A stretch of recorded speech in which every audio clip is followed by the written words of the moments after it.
Я актуарый. Гучыць прям салідна. На мяне глядзелі як на нешта дзіўнае. Чым захачу, тым буду займацца. Вот это нагласць. Так, у мяне вельмі длінны нос, я хачу яго суваць усюды. Гэта быў такі ўзрушальны момант. Так для цябе мара дзяцінства здзейснілася папросту. Усім прывітанне, мяне зовут Татьяна Тимчук, і гэта падкаст «Праца Ваца». Падаецца, мы пачынаем. Ура! Прывітанне.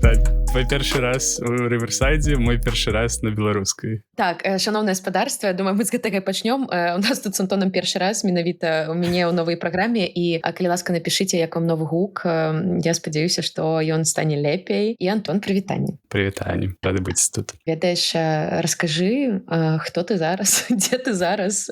Мы з тобой, калі толькі што размаўлялі перад запісам, для цябе это таксама такое стало пытанне, магчыма, не самае простае і разам з тым. Так, у меня не вельмі тыповая кар'ера, і зараз моя роля, мы яе прыдумалі ў кампаніі. Яна называецца Head of Growth.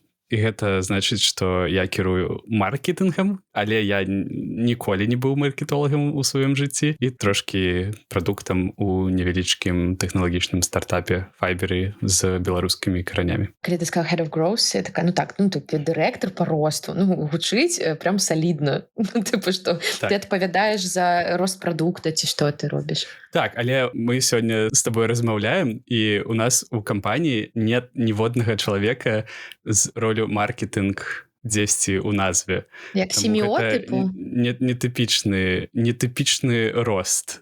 Таму мы расцем, гэта модна зараз называць product-led growth, наверное. Таму мы расцем, таму што мы спадзяемся, робім добры прадукт, які людзі адзін аднаму рэкамендуюць, і мы так расцем трохі. Можешь описать, хотя бы так ведаешь верхнеўзроўнева, знаешь, с чего складаецца твой дзень? Head of Growth, бляха, звучыць вообще. Я б себе таксама, знаешь, такі тайтл прям.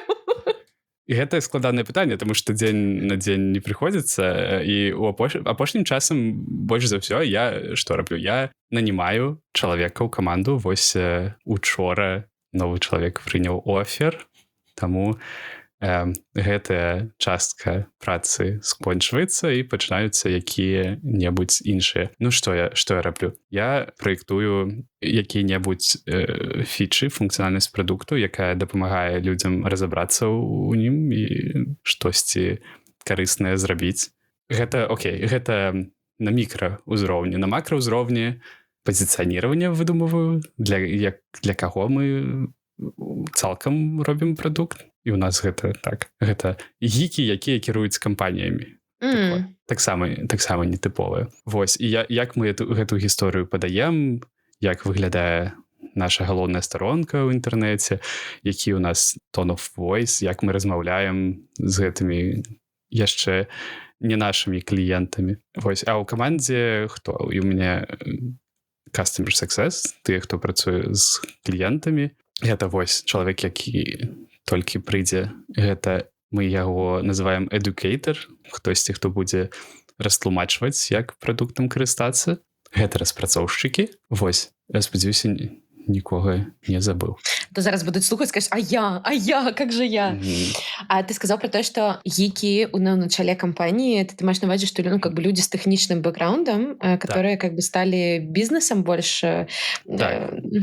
Хтосьці, хто калісьці праграмаваў, ці быў аналітыкам, а зараз не піша код, нічога, там, сіквел таксама не піша, графікі не будуе, але кіруе ці дэпартаментам у кампаніі вялікай, ці фаундер, які-небудзь C-level executive у кампаніі паменш. Это заўсёды такі, я калі размаўляю з людзьмі, которые там раней праграмавалі, потом пайшлі ў менеджмент, там прям можа быць такая полярная гісторыя. Камусьці гэта можа быць как класны новы этап, а для кагосьці гэта з'яўляецца такім вельмі фруструючым. У цябе як увогуле з чаго ты пачынаў? Ці можаш так расказаць пра сваю гісторыю? Конечно. Гэта пра тое, пра што падкаст, так? У першую чаргу. Таму я быў гатовы да гэтага пытання, але зараз даведаемся, так ли гатовы. Першае, што паўплывала, што важнае, гэта тое, што я навучаўся ў 41-й школе ў Мінску. Хтосьці, хто быў на алімпіядзе по матэматыцы, ведае. Гэта не я. А што там за школа? Асабліва ў Менску. Ну, варта сказаць, што у мяне 9 аднакласнікаў, якія прайшлі ў універ без іспытаў па алімпіядах, і 7 ці 8 з них гэта матэматыка і інфарматыка. Таму гэта адна з найлепшых у Беларусі школ з матэматычнай адукацыі. Але вось тут ужо будзе намёк на маю будучую кар'еру, таму што я ў 11 класе ездзіў на алімпіяду рэспубліканскую не па матэматыцы, а па рускай мове і літаратуры. І я быў такі адзіны з класа, і на мяне глядзелі як на нешта дзіўнае. Але тады ўжо стала зразумела, што мне цікава заўсёды аставацца на стыке розных дысцыплін і ніколі не пагружацца вельмі глыбока. Таму я ведаў, што па матэматыцы мае аднакласнікі будуць заўсёды больш падрыхтаваны і умнее за мне.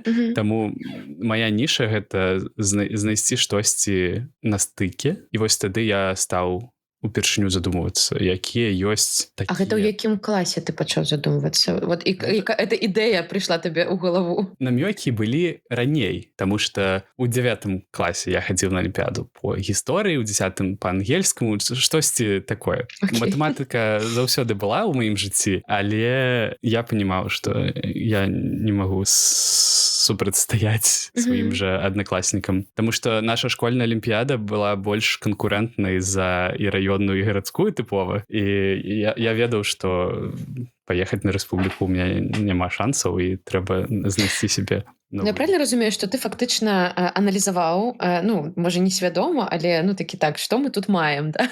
Якая тут у нас, как... Вось, і як я магу, не ведаю, да, дасягнуць чагосьці, маючы, ну, вот, такія карты. Так, і не было мэты дасягнуць чагосьці, там, паехаць на рэспубліканскую алімпіяду. Не было нават такой мэты, таму што я не думаў, што гэта нават магчыма. Окей. Я пайшоў у 11 класе ўпершыню на гэту алімпіяду по рускай мове на раённую, таму што добрая настаўніца ў маёй школе прапанавала пайсці на раённую алімпіяду, там штосьці атрымалася, далей была гарадская, да якой мы ўжо разам з ёй падрыхтаваліся, таму я ездзіў да яе дамоў нават, і мы займаліся і граматыкай, і літаратурай, таму гэта быў вельмі цікавы перыяд. А потым, калі я цудам прайшоў на рэспубліканскую алімпіяду, будучы першы год, там ужо быў большой бенефіт. Ведаюць людзі, якія бывалі на рэспубліканскіх алімпіядах, таму што ты ездзіш на зборы 3-4 месяцы і можаш не хадзіць у школу. Так. Супер. Важная частка тут. У алімпіядзе па рускай мове у Менску тады было 42 чалавекі, і можаш узгадаць, колькі з іх было парнямі. Ой, на алімпіядах я просто ездила на область, ездила по беларускай, і у нас там уже 2 хлопцы было на... Ну, там вельмі мала. Так, 2 хлопцы, таксама. 2? Таму... Ну вот. Гэта быў... Это яшчэ адзін бенефіт. Так, гэта быў момант на зборах, калі вакол мяне было столькі, у такой прапорцыі, столькі таленавітых, вумных дзяўчын. Гэта файна было. Складана знайсці дзе-небудзь зараз ужо ў дарослым узросце. А тады, вау, гэта... Мне падаецца, как это могла бы быць класная рекламная кампанія хлопцам у школах рыхтавацца на алімпіяды па мовам. Гэта яна. Не ведаю, ці гендернае равенства зараз лепей. Спадзяюся, што трошкі так, але хлопцы, так, падумайце, можа быць, беларуская ці расейская мовы, філалогія цалкам... Я вучылася ў ліцэі БДУ на філалогіі 10-11 клас, і у нас был один хлопец на 2 класы, то бок это 42 дзяўчыны, там і один хлопец, і мне падаецца, таксама было вельмі цікава в этом плане. Так, і памятай, што я навучаўся ў матэматычнай школе, таму у мяне ў класе было ўсё наадварот. Таму гэта было удвойчы вау. Ты хакнул это, как это... у 11 класе. Але не было такой мэты. Окей, бенефіт, мы толькі пра... Што было далей? І тады я нават задумаўся, можа мне в універ пайсці не на якую-небудзь эканоміку, матэматыку, як я хацеў, а нават на ФМО, факультэт міжнародных адносін. Слава Богу. Я адумаўся. Зараз я думаю, што гэта хорошая ідэя. Вось, я па ітогу паступіў на факультэт прыкладной матэматыкі і інфарматыкі БДУ, але у мяне была траўма з школы. Я вельмі не любіў праграмаваць. Таму што я зараз думаю, таму што нашы настаўнікі, яны думалі, што усе ж разумеюць уже штосьці, што такое масіў, там, цыкл, і гэта можна скіпнуць, усе ж на Алімпіяду паедуць. Можна адразу штосьці больш адванст ім расказваць. А я нічога не панімаў і сам штосьці не дагнаў дома, і была траўма, што я прыходзіў на заняткі, нічога не панімаў, а усе вакол ўсё атрымлівалася. Я такой, не, гэта не маё. Так, спойлер, праз колькі, 5 гадоў я буду пісаць код добраахвотна, з большим задавальненнем, таму што гэта вельмі творчы працэс, што ты павінен рашыць нейкую задачу. Няма правільнага адказу, таму ты можаш напісаць праграму 200 спосабаў. Гэта супер. Але тады я яшчэ не ведаў, таму, калі я паступаў на самую непраграмісцкую спецыяльнасць. І калі я скончыў універ, моя спецыяльнасць была, я гаварыў, я актуарый. І пасля гэтага кожны раз гучала пытанне. Так? Што гэта такое? Хто? Што гэта такое? Першы чалавек, які не спытаў... Это таксама актуарый? Так, і ўзяў мяне на працу. Актуарыем. Вы сышліся на гэтым, так, што ён таксама... Так, і гэта па супадзенню я яшчэ... Што-дзе калі гуляў, тады яшчэ як тэлеглядач, то бишь пытанні задаваў у тэлевізіоннай беларускай версіі і бываў на здымках, і Валерый Смоляк быў абаронцам інтарэсам знатакоў, і я да яго падышоў і запытаўся, ці патрэбен ім актуарый у банке, і ён такі, можа, вось схадзі на інтэрв'ю, і так я атрымаў сваю першую працу. Праз нетворкінг, тады калі гэта яшчэ не было так названа нават. Так, але Валерый Степанович, ён навучаўся таксама ў БДУ, і не памятаю на той жа спецыяльнасці ці не, але дзесьці радам. Антон, так а што робіць актуарый?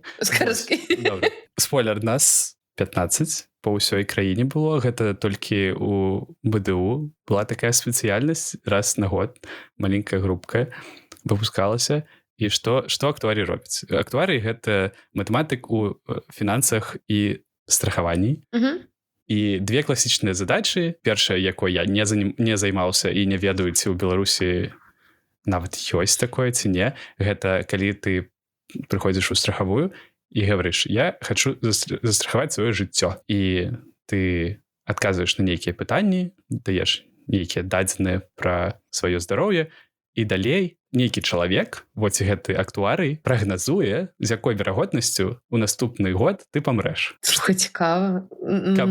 Каб адказаць, колькі грошай страхавая хоча з цябе за гэтую страхоўку. І то бок у кожнай страхавой ёсць вось такі чалавек? У Беларусі не ведаю, але хтосьці падобны да актуарыя 100%, але гэта...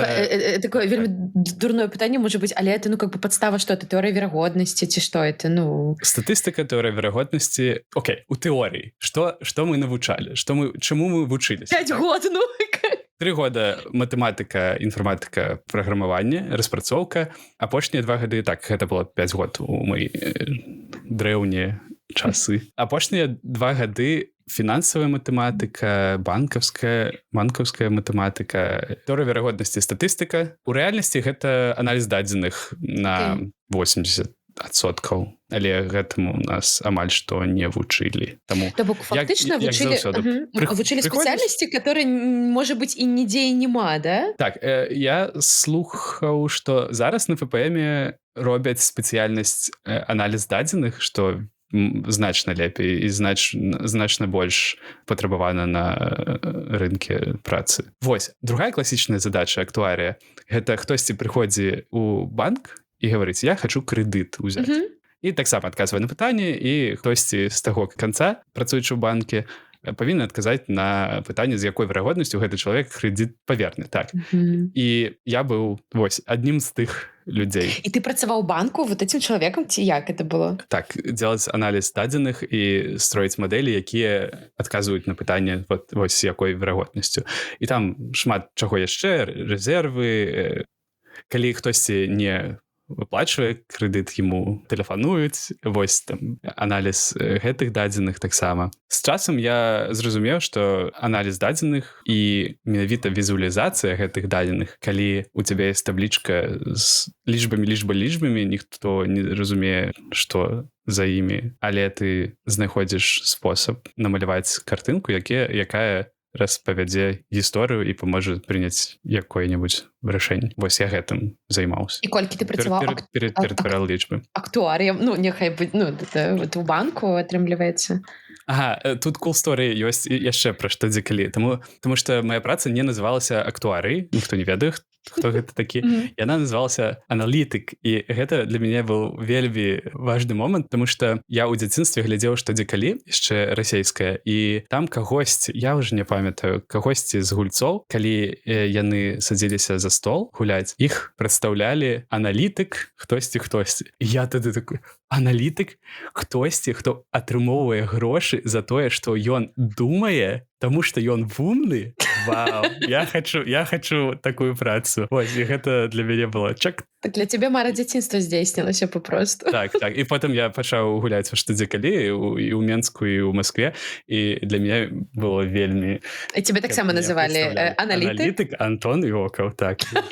Клас. І колькі ты так год прапрацаваў у фінансавым атрымаўся банку? Я пачаў на 3-м курсе, і гэта вельмі важна тут у гісторыі. Таму я пачаў працаваць раней за канец універсітэту, і папрацаваў я 1,5 гады, амаль 2 гады. І чаму гэта было вельмі важным рашэннем у маім жыцці? Таму што калі я выпускаўся з універа, і ў мяне было размеркаванне, таму што я вучыўся на бюджэце, так вось, я папрацаваў так амаль 2 гады, і я зразумеў вельмі хутка, што гэта не маё, і нават не мая праца аналітыкам, і нават не мая каманда. У мяне быў вельмі клёвы кіраўнік, і умовы працы былі супер, таму я вучыўся вочна, фултайм, і потым 4 гадзіны ў дзень працаваў у банке, і банк знаходзіўся 10 мінут пешу ад універа, таму гэта было супер. Але я хутка зразумеў, што банк — гэта такая няхуткая інстанцыя, і потым я ўжо так даведаўся, што праекты, якія я рабіў у IT-кампаніі пасля банку за 2 тыдні, ні ў кога не пытаясь дазволу, у банке гэта было 2-3 месяцы. Это зарэгуляваная вельмі сфера, мне падаецца. Банкі... Так і ёсць. А табе падабалася ўвогуле там працаваць на гэтай пасадзе? І так, і не. І не, таму што у мяне вельмі длінны нос, і я хачу яго суваць усюды. Калі я бачу, што я магу быць карысны дзесьці і зрабіць лепей, я вельмі хачу гэтае зрабіць. І ў банке была толькі адна гісторыя, калі гэта атрымалася, і я вельмі удзячны за гэты вопыт, таму што вось гэтая праблема, што хтосьці не плаціць свой крэдыт, гэта велізарная боля для банка. Не толькі таму, што грошы не вяртаюцца ў банк, а таму што калі беларускі банк выдае крэдыт, он таксама частку гэтых грошай кладзе на рэзервны рахунак, з якога забаронена штосьці рабіць. Ты не можаш гэтымі грашыма карыстацца, і гэта супер дрэнна, таму што інфляцыя, зразумела. І я ўжо не памятаю лічбы тады, але, скажам, 20% ты кладзеш адразу, але калі хтосьці не плаціць 30 дней, ты павінны пакласці 50%, а потым, калі не плаціць 180 дзён, кладзеш 100%. І гэта гіганцкая сума грошай, ей нельга карыстацца, катастрофа для банка, вельмі затратна. І вось, І што было раней? Тэлефанавалі людзям, і гэта была калектарская Ты гэтым займаўся? Не, гэта Это ўжо спецыяльна навучаныя людзі, так? Спецыяльна навучаны дэпартамент людзей. Так, але у них быў скрыпт, па якому яны вялі размову, і ён быў такі: мы павінны надавіць на чалавека, чтобы ён спужаўся і панёс нам грошы. Слухай, Антон, это самае, у тебе, прабач, ты прывяў, я так разумею, вельмі на прасцяцкім узроўні, што фактычна, ты тым займаўся тым прагназаваннем каким-то, да? Вот у аддзеле, хто прагназуе. Даваць, не даваць крэдыт, напрыклад. Я правильно разумею? Даваць, не даваць крэдыт і колькі даваць? Так, і які крэдыт? Таму што крэдыт можа быць крэдытная картка, можа быць... Окей. І вот у меня такое пытанне, ведаеш, а вот ці былі у вас нейкія такія, умоўна кажучы, KPI, вот магчыма, знаешь, из разряда: ребята, вы тут апрувнули за апошні год столько-то особ, а 50% з гэтых особ не платежеспособныя. Ці у вас была вот какая-то такая корреляция? Так, это заўсёды баланс, тому что калі ты усім адмаўляеш у крэдыце, окей, усе вяртаюць грошы, супер, але банк не дазарабляе. Так. Таму трэба знайсці баланс.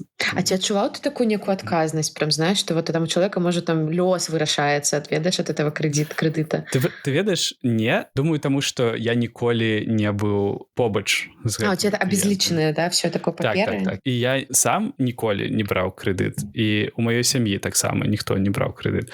І пасля, як звычайна, калі ведаеш, як каўбаса сатвараецца, ты ўжо не еш.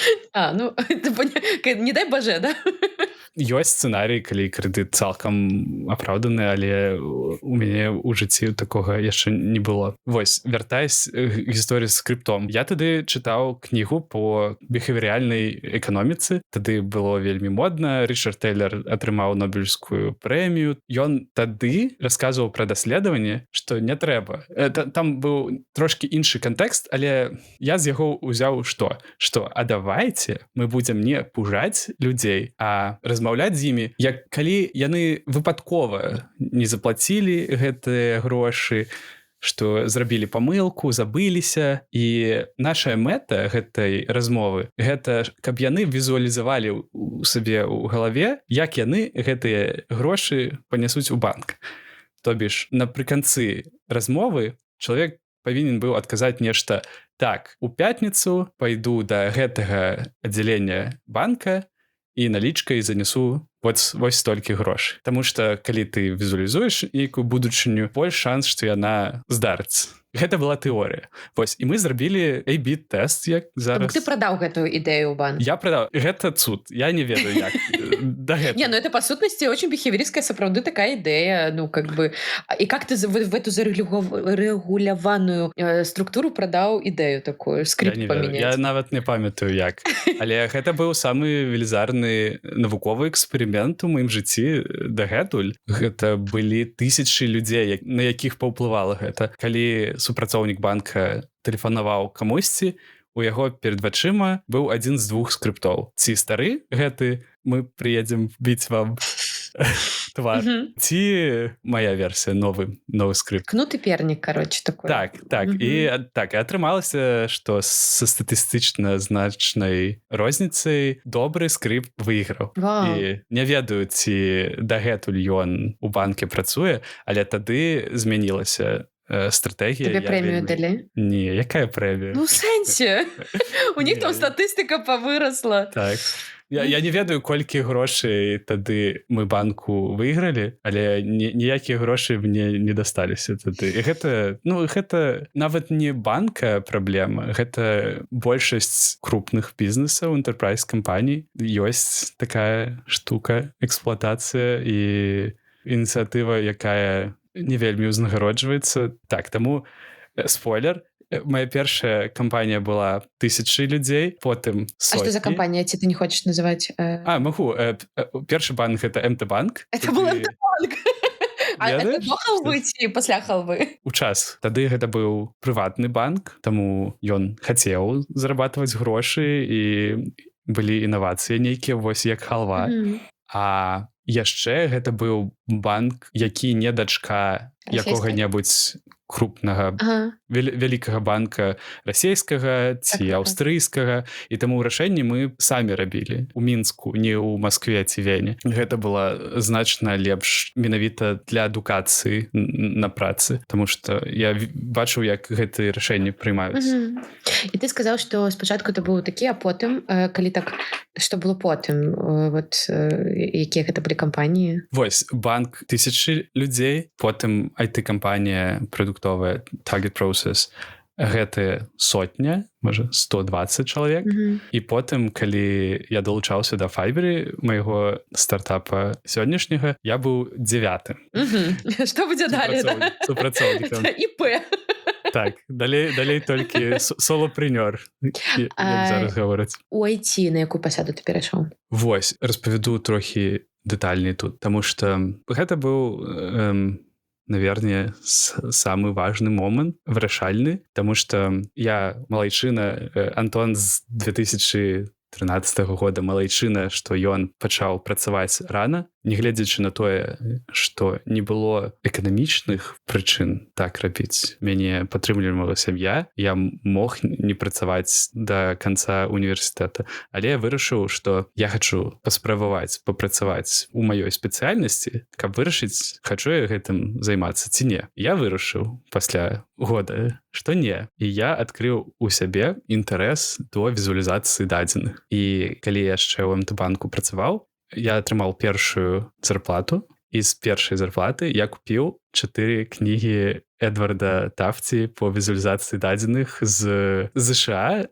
паўзарплаты ці ўсю зарплату, і я тады вырашыў, што я хачу развівацца на гэтым напрамку. І далей я зразумеў, што окей, я не хачу больш працаваць у банке, таму што гэта так не шыбка. Я хачу эксперыментаваць хутчэй. Окей. IT гэта было... Это 15-16 год, да? Так. Гэта было відавочнае рашэнне. Расквітнела там прям, Так. І першае, што я зрабіў, як нармальны чалавек, я пайшоў шукаць вакансіі. І нейкі Яндекс тады, нейкі яшчэ, і ПАМ, і Транзішн, але ўсё штосьці... Гэта не былі кампаніі, у якіх я хацеў працаваць. І тады я задаў пытанне: окей, мне патрэбна размеркаванне. Таму кампаніі, у якіх я магу працаваць, яны могуць быць толькі беларускія. Не так шмат клёвых беларускіх кампаній у гэтай індустрыі, дзе бы я хацеў бы працаваць. І я падумаў,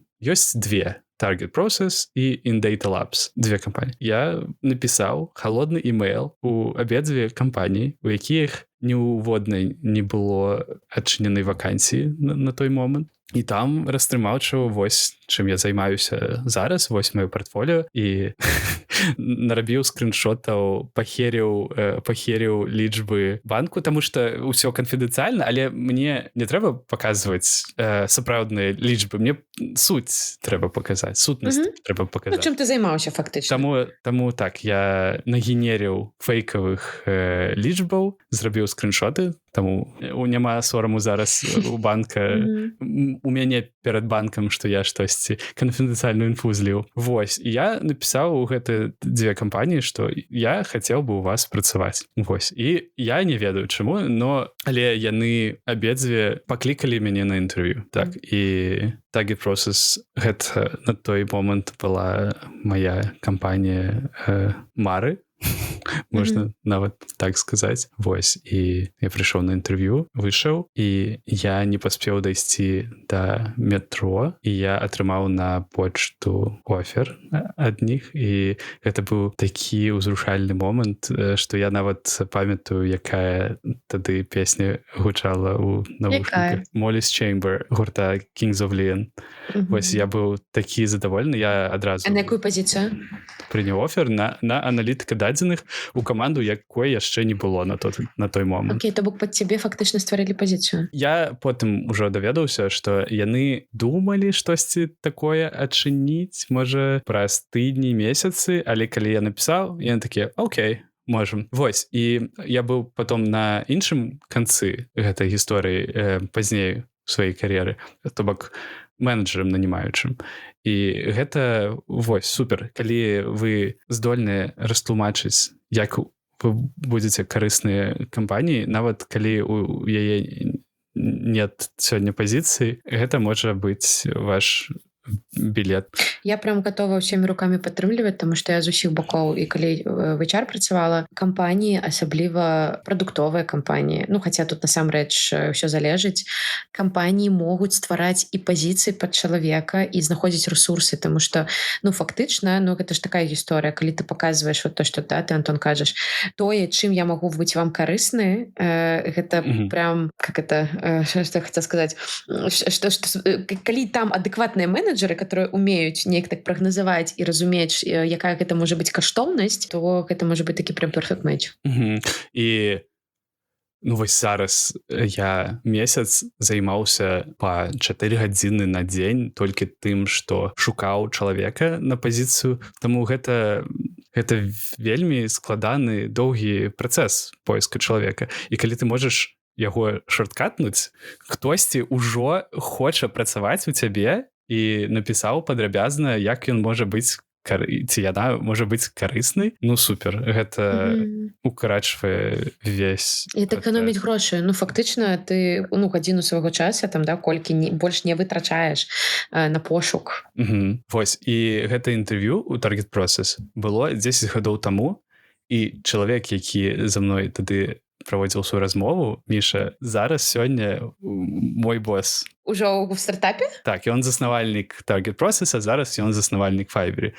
Таму праз 10 гадоў я працую больш-менш з тымі же людзьмі.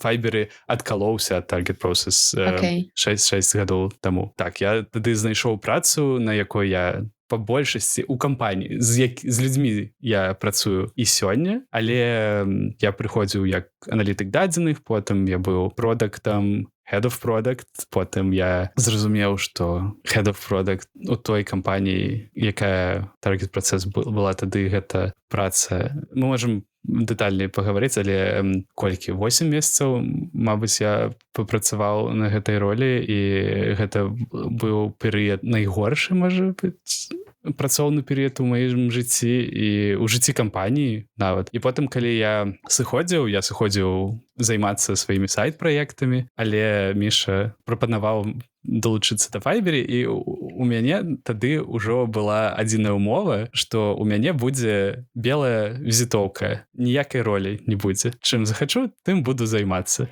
А можеш тут трошки падрабязней? Ну, типу, фактычна ты прымаў офер на умовах того, што у цябе не будзе роль? Збольшага так. Вот это нагласць. Так. Але калі няма патрэбы, у цябе вельмі сильная перагаворчая пазіцыя, так? Ёсць жа ў перамовах паняцце баттона, да? Типу, што у цябе ёсць best alternative to negotiate. Ну, типу, і што ты на вельмі моцнай пазіцыі, фактычна. Так, я не планаваў працаваць у новай кампаніі. У мяне было шмат ідэяў для маіх сайт-праектаў, у мяне былі грошы. Я жыў у кватэры бацькоў, у мяне не было дарагіх хобі, таму я мог год-два жыць сайт-праектамі. Мяне не было патрэбы тады пайсці кудысьці і зарабляць грошы у найме. Вось, таму з гэтай пазіцыі я такой, окей, я хачу займацца чым вось сёння я хачу. І так і было. Антон, это які год? Гэта 2019 год. Дакавідны, карацей, то жыццё. Так, апошні дакавідны год. Гэта тыя часы слаўныя, файныя часы. Вось, і там так і атрымалася. Каманда была вельмі невялічкая, і у нас былі толькі распрацоўнікі і дызайнеры, і вось мы з Мішам, і мы з Мішам рабілі ўсё астатняе. Былі тыдні, калі, окей, у панядзелак я будаваў базы дадзеных, аналізаваў дадзеныя, окей. У аўторак будаваў нейкую функцыянальнасць прадукту. Окей. Аналітык, продакт, гэта тое, чым я займаўся і раней. Але ў сераду гэта магло быць інтэрв'ю з кліентамі, продаж нават. У чацвер я пісаў галоўную старонку, то бок маркетынгам займаўся. У пятніцу тэсціў, таму што QA не было. Вось, і такія былі тыдні. І як табе з гэтым было? Таму што, ну, ведаеш, адным людзям яны мараць пра такое, а хтосьці б сказаў, ну, это ж можна, ну, типа, ку-ку. ад гэтага ўсяго, ад змены такой частай. Так, для мяне гэта неабходнасць, я б адказаў. Калі нават на працы асноўнай у меня ёсць нейкі фокус, я заўсёды які-небудзь сайт-праект пачну, каб розныя свае часткі выражаць, даваць ім нейкі выхад.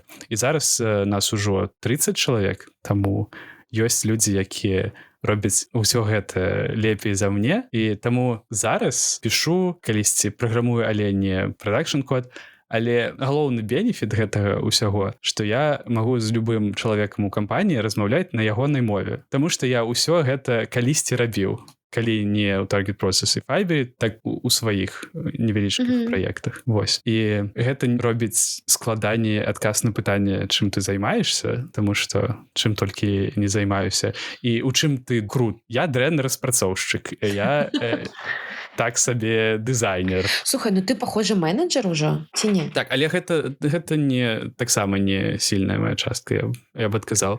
І вось гэтыя 8 месяцаў у таргет-працэсе, гэта быў момант, калі я зразумеў, што тыповая праца менеджера для мяне не падыходзіць. Мне падабаецца штосьці ствараць сваімі рукамі. І для мяне важна, каб было 2-3 гадзіны кожны дзень. Зараз гэта з 8 па 11 кожнай раніцы. Вось, калі у мяне ёсць час падумаць і нешта зрабіць, што будзе другім людзям карысна, калі я буду нават спаць. Таму гэта штосьці пабудаваць у прадукце, які будзе прынасіць карысць, калі я сплю, ці штосьці напісаць, ці якое-небудзь відео здымаць. Вось падкаст мы записываем, гэта я тоже буду. Штосьці бегаць, а хтосьці будзе слухаць нас, спадзяюся. Вось гэтая частка каардынацыі, менеджменту і асабліва people-менеджменту, гэта не можа быць больш за 30% маёй працы, інакш я хутка паміраю, выграю, і тады у нас была вельмі цэнтралізаваная кампанія, і у мяне было 7 продуктаў у камандзе, і яны кожны дзень прыходзілі з нейкімі пытаннямі, і я не мог глыбако нырнуць у якую-небудзь праблему, у чымсьці разабрацца як след. І я заўсёды быў на гэтым павярходным узроўні, переключаў кантэкст па 20 раз на дню, і гэта busy work, які не прыносіў задавальнення, і кампаніі было нядобра. І не было даверу, я зараз думаю. Я быў самым малады продакт, і адразу head of product. Мне было колькі? Мне было 23 гады. Ну так. 24 гады. Вось, ніхто не даваў мне арганізаваць працэс пад сябе. Гэта было кіраванне камітэтам тады. Окей. Вось, і гэта, я ўжо не пагаджуся на такое больш у сваім жыцці. І зараз, калі я прымаў ролю head of product, у мяне таксама была ўмова, што я буду вырашаць, як моя каманда працуе. І яна працуе нетыпова таксама. Таму я вельмі не часта гавару камусьці штосьці рабіць. Я толькі абазначаю, вось для каго мы робім прадукт, вось як мы размаўляем з гэтымі людзьмі. І у нас ёсць такая штука, як ініцыятывы, то бок любы чалавек з кампаніі, нават не з каманды, можа прыйсці з якой-небудзь ідэі, і калі яна упісваецца ў стратэгію, то гэты чалавек прадусіруе гэтую ідэю больш-менш. І гэта можа быць распрацоўшчык, гэта можа быць дызайнер, маркетолог, якіх у нас ўжо няма. Вось, то заўгодна. А я магу толькі направляць, і большасць часу я займаюся сваімі праектамі, будую штосьці, пішу штосьці. Сваімі в рамках гэтай кампаніі? Я таксама прадусірую тыя ініцыятывы. Фактычна, я так чую, знаешь, как ствараеш больш. Ты не столькі менеджеш, як вот эта вот ініцыятыва creation, да, то бок вот менавіта вот туды. І гэта для мяне была натхняльная гісторыя. Гэты працэс з ініцыятывамі, гэта не маё вынаходніцтва. Гэта ў таргет-працэсе Міша час ад часу эксперыментаваў з тым, як працуе кампанія, і калісьці гэта тое, што дапамагло мне адкрыць у сябе інтарэс до прадукту. Я тады працаваў аналітыкам, з'явіліся гэтыя ініцыятывы, і я такі, Вот я працую над тым, каб зваротная сувязь ад кліентаў кампаніі дахадзіла да тых людзей, якія могуць паўплываць на прадукт. Хтосьці гаворыць: о, ваша сістэма доступу гаўно. Вось. І гэта прыходзіла да каманды, якая будуе менавіта сістэму доступу. Вось. А чаму я не магу сам прымаць рашэнні і рабіць прадукт лепей на базе гэтага фідбэка? І, па-першае, я пабудаваў такую сістэму, вось, будучы чальцом ініцыятывы, а потым зразумеў, што гэта клёва займацца міні-прадуктамі пабольш, і тады я перайшоў з аналітыка ў продакта. Але ўжо туды я рабіў нейкія сайт-праекты, і таму нейкі досвед, як ствараць штосьці з нуля, у мяне ўжо быў. Ведаеш, так слухаю зараз, мне падаецца, што для таго, ну вот я так ведаю, што для мяне такі вайб, падыход у менеджменце такі досыць, я б не назваў его дэмакратычным, а такое вот коучингавы, што ли, нават, да, што калі, ну, как бы ты ствараеш некую прастору, там, дзе чалавек можа штосьці, ну, как-то заініцыяваць, і я просто фантазую пра тое, што, ну, колькі такая мадэль не ўсім пасуе. 100%. І не кожнаму менеджеру такое пасуе. Вот, і прычым з усіх бакоў. І не кожнаму бізнесу похоже. Так, і не кожнаму чалавеку камандзе. Тосьці, наадварот, такі: о, я не ведаю, што мне рабіць. Дайце мне задачу, так. І гэта лімітуе, каго я магу ў каманду наняць таксама. І вось зараз, калі мы шукаем чалавека, мы шукаем кагосьці, хто будзе... Ёсць такі тэрмін «manager of one». Гэта чалавек, які сабой ведае, як кіраваць, які знаходзіць сам сабе нават працу, робіць штосьці, што уплывае добра на прадукты кампаніі, у якім ён працуе, ведае, як свой час арганізаваць. Которому не патрэбны этот мікраменеджмент, фактычна. Так, і нават звычайны менеджмент, нават не мікра. Так, мы ідзем яшчэ на крок. На крок наперад. Вось ты сказала коучингавы падыход, але... Я по табличкам спрабую, знаешь, калі там кажуць, там, да, какие методы, ну, по розных аўтарах, напрыклад, калі вучуся зараз на псіхалогіі бізнеса, вучуся вот в польскім, там, напрыклад, давалі вот это самое свежее, что была такая табличка, калі я правильно памятаю, там типа было аўтарытарны, дэмакратычны, коучингавы и что-то еще, я не помню. И как будто бы, ну вот, я не могу сказать, что это прям все то, что ты кажешь, это коучинговый, але я нібыта не могу нащупаць, как это можно яшчэ абазваць. Катэгарызацыя гэта заўсёды складана. Так, але чаму у мяне ёсць прэтэнзія да слова коучингавы ў маім выпадку? Таму што у мяне гэта больш я кідаю чалавека у воду, і ці выплыве, ці не выплыве, так.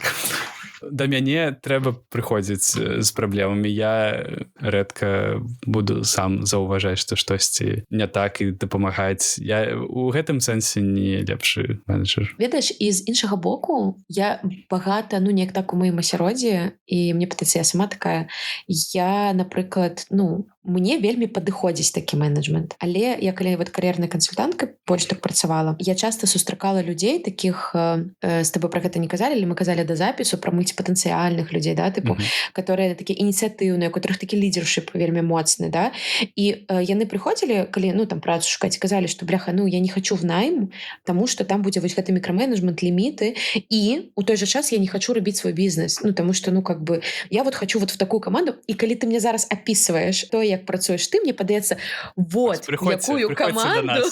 Так, і мне тады такое пытанне, на твой погляд, такое пытанне из двух частак. Першае пытанне, на твой погляд, дзе такім людзям шукаць працу і як? Вось. Да. Давай вот з гэтага і пачнем. Пасля астатняга эпізоду з Янай мы размаўлялі трохі. З Янай Голубевай эпізод пра мультипотенциальнасць. Можете паслухаць яго таксама. Паслухайце, вельмі цікавы. А яшчэ Яна гаворыць на беларускай мове значна лепей. Гэта... Ну давай уже пепла ў галаву не пасыпаць. Ты маладзец. Так вось, што калі мультипотенциальныя людзі найбольш патрэбны. У маім кантэксце яны патрэбны, таму што я не ведаю, мы стартап яшчэ, у нас ёсць нейкі product market fit, як гавораць, але з пункту гледжання маркетынгавых каналаў мы яшчэ не ведаем, што працуе, не ведаем. Таму для нас складана нанімаць контент-менеджера ці спецыяліста па платнай рэкламе. Таму што, можа, гэта не спрацуе, і мы павінны будзем шукаць ізноў чалавека. Для нас клёва ўзяць кагосьці, хто разбярэцца ў прадукце і сам будзе спрабаваць, попробуй вось гэта, не спрацавала. Добра, попробуй вось гэта, каб не нанімаць пад кожны скіл новага чалавека, а каб у аднаго чалавека выгрузіць кантэкст, і ён сам разбярэцца, што спрацуе. То бок фактычна ты такі, умоўна кажучы, даеш праблему, ці та задача, которая та задача, которую трэба вырашыць, а ўжо спосабы, інструменты, гэта ўжо на галаве таго чалавека, у галаве, который будзе гэта менеджыць. Атрымліваецца стартапы. Вось маленькія кампаніі, у якіх яшчэ няма паўтаральнага працэсу для ўсяго, дзе амаль кожны чалавек носіць розныя галаўныя уборы. Мяняй капелюшы просто некалькі, як ты, панядзелак, аўторак, серада. Так, вось гэта, дзе мультыпатэнцыяльныя людзі з майго пункту гледжання могуць сябе знайсці. Як шукаць працу ў стартапах? Калі гэта не заўсёды на джоб-бардах ёсць, калі, я ведаю, што стартапы не заўсёды в прынцыпе выходзяць на джоб-барды, таму што, няма рэкрутара, няма, таго чалавека, который будзе оўнарыць гэты працэс. А якім чынам можна знаходзіць увогуле гэтыя невялічкія кампаніі, дзе ты можаш неяк так распалажыцца ўсімі сваімі ведамі? Гэта добрае пытанне, і, па-першае, гэта дрэннае, испорчанае слова нетворкінг, але... Чаму якой ёсць?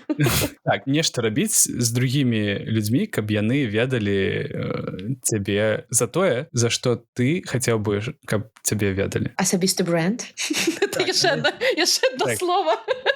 Вось гэта ўсё гучыць неяк LinkedIn врываецца ў наш падкаст. Які прыклад прывесці? Па-першыню, стартапы у адной краіне, у адной індустрыі, яны адзін аднаго добра ведаюць у Беларусі. Вось Target Process і PandaDoc у нас было чалавек, можа, нават 10, якія пераходзілі з адной кампаніі ў другую. І з Target Process нарадзілася кампанія Fiverr. З PandaDoc я упэўнены, што людзі разышліся таксама па розным кампаніям і ведаюць у гэтую сетку сяброў. Как бы кажаш пра домен. Ты выбіраеш нейкі домен і глядзіш, што там ёсць. Так. Далей ёсць нейкія мітапы. Вось што для мяне спрацавала, так? Не буду тэарэтызаваць нават на маім прыкладе. Добра сачыць за кампаніямі, якія цяпер падабаюцца. Вось за таргет-працэсам я сачыў і пайшоў туды працаваць.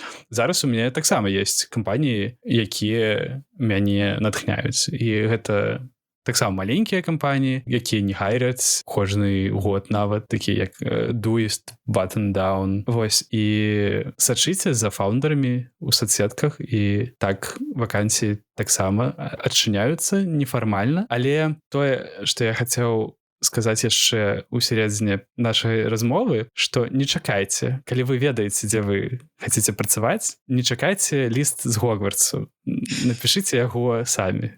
Вось, гэта... Я прям усімі рукамі падтрымліваю. Галоўная парада моя.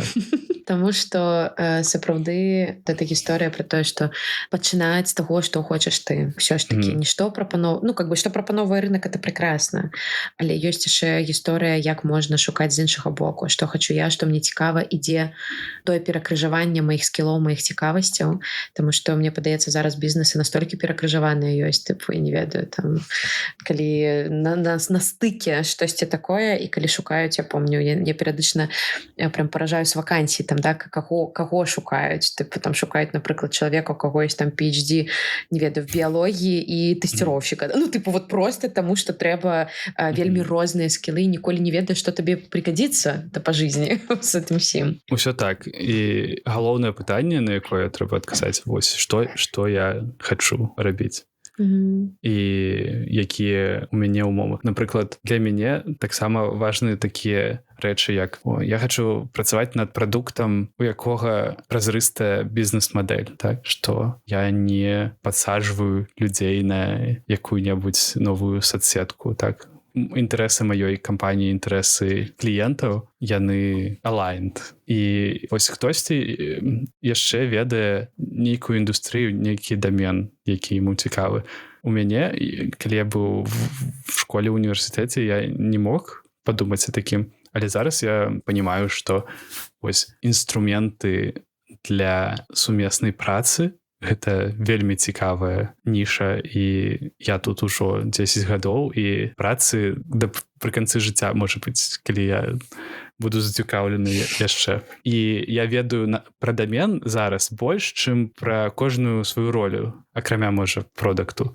Калі мяне зараз закінуць у кампанію канкурэнта на любую ролю, нават маркетолага, я ніколі не быў маркетолагам, я буду, можа быць, карысней за таго, хто працаваў маркетолагам апошнія 10 гадоў, але у іншай нішы. Гэта таксама штосьці важлівае. Ну, то бок ты кажаш, так я чую про тое, што мы звычайна прывыклі абапірацца на досвед там, да, как бы на пазіцыі. Ну, типу, вот я не ведаю, я працавала HR-ам там шмат гадоў у IT, і вот я, напрыклад, апошнія там 4 гады ў дамене Salesforce, напрыклад. І я насапраўды просто багата, чаго просто нахапалася, ведаў нейкіх пра гэта Salesforce дурацкі. Вот, я просто... Може, вже і хочеш забыть.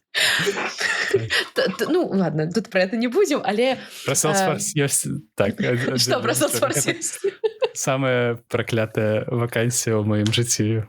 Для мяне самае важлівае гэта было спачатку спрабаваць рухацца так, як мне хочацца. Не задавальняцца тым, што асяроддзе прапануе, а задаць сабе пытанне, як я хачу, і пытацца гэта арганізаваць. Ёсць яшчэ адна гісторыя пра размеркаванне хуткае, што размеркавацца патрэбна было беларускую кампанію, а першае, што Міша, заснавальнік Target Process, напісаў, што немагчыма будзе размеркавацца ў Target Process, таму што нет яшчэ беларускай кампаніі. Спойлер, я стаў другім супрацоўнікам у беларускай кампаніі, але потым факультэт такі, няма ніякага дагавору у факультэта з кампаніі, мы яшчэ ніколі туды не размяркоўвалі людзей. Не. Хадзі, хлопец, в ІПАМ. Вось. І што мы зрабілі пасля перамоваў? Мы спансіравалі конкурс «Міс факультэт» з 2015. Таму «Міс ФПМИ» 2015, якая атрымала MacBook, так памятаю,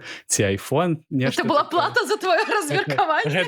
Так. Гэта было маё размеркаванне. Сярод супрацоўнікаў Target Process хлопцаў была не драка, але канкурэнцыя, хто пойдзе ў журы. Слухай, і карпаратыў арганізавалі.